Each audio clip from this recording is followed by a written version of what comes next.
Avoiding writer's block. You sit down to write. Your paper's due date is looming.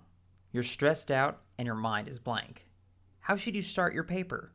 What is your first line? What are you even saying in this paper? Your paper is as blank as your mind. You officially have writer's block. Writer's block can be a scary moment for any college student. However, there are several ways that you can mitigate writer's block and start hammering out your first draft in no time.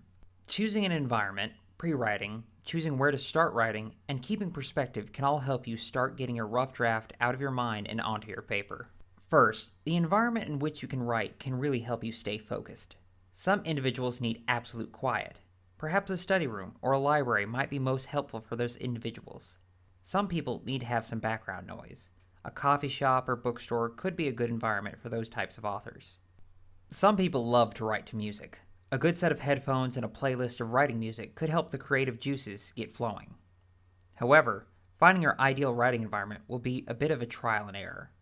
Generally, you want to find a location in which you have as few distractions as possible.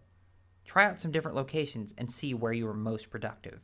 Before you dive right into writing, a pre-writing exercise might be helpful to help you organize your thoughts. There are several pre-writes you could choose from. Word webs are where you organize your thoughts by having circles that branch out and are connected to each other. These are helpful if you aren't sure where you want to start at all. They are especially helpful for choosing a topic or a focus for your essay. Four-square pre-writes are where you draw one large square divided into four smaller squares. Here you write your main points in the first three squares with examples or details to back up those points. The last square is used to start framing your conclusion. These pre-writes are helpful if you know what you are writing about, but are having trouble visualizing how it will be organized.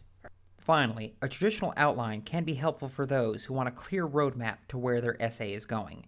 Each Roman numeral is the topic of each paragraph, and the letters and numbers underneath each numeral are the examples and details.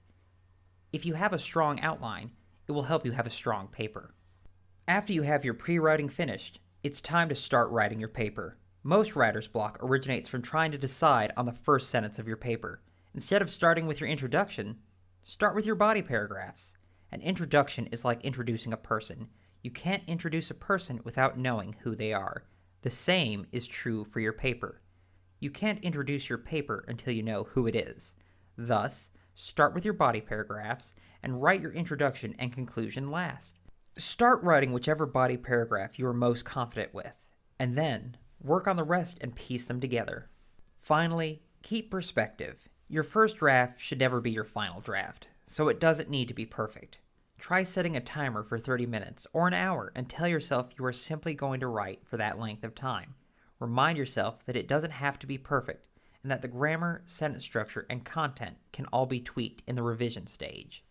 Your goal for this session is simply to start getting something down on paper. Once you have something started, it will be much easier to continue writing. Now that you have some tools and guidelines for avoiding writer's block, it is time for you to start implementing them to get your first draft done. Find a good environment, complete a pre-write, set a timer, and start writing the part you are most confident with.